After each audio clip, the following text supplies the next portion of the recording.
So I wanted to pick up on a couple things. You mentioned Arnold Thackeray in passing.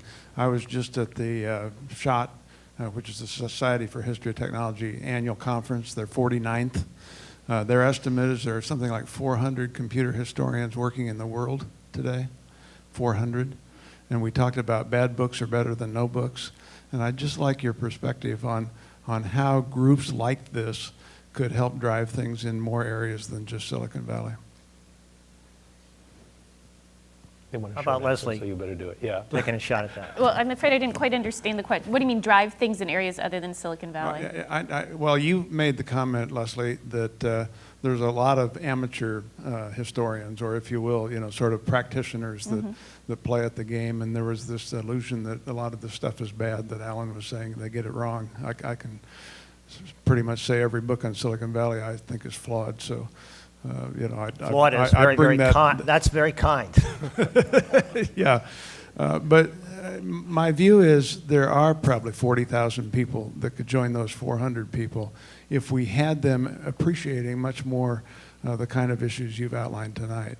Is there any effort on the part of Stanford to educate a group to be soliciting that kind of thing from communities like we've got assembled in this room? In other words, how can you grow your community to get How can we scale this some issue of of these collecting? historians involved?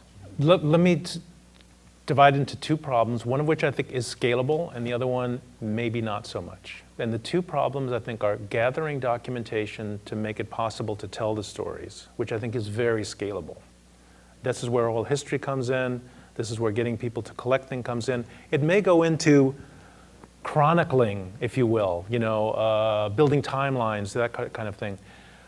The writing the good book part of it, I'm not sure how that would be as scalable as the documentation effort, but because there really needs to be, my opinion is to write a meaningful good book, an analytical study of a company or an industry, there needs to be a lot of self-drive that goes into that, and probably that's not something that is as scalable as, say, documentation efforts. That said, and I know you have an interest in this, telling stories conceived of as documentation is really important.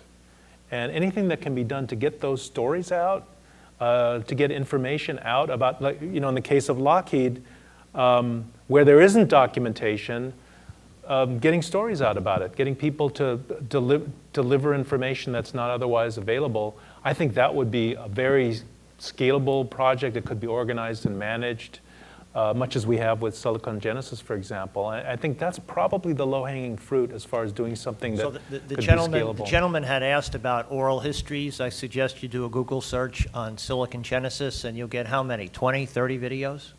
Which are oral histories? Silicon Genesis is up to about 75 now. 75, wow. Yeah. So Yeah, there and you can I watch the oral history.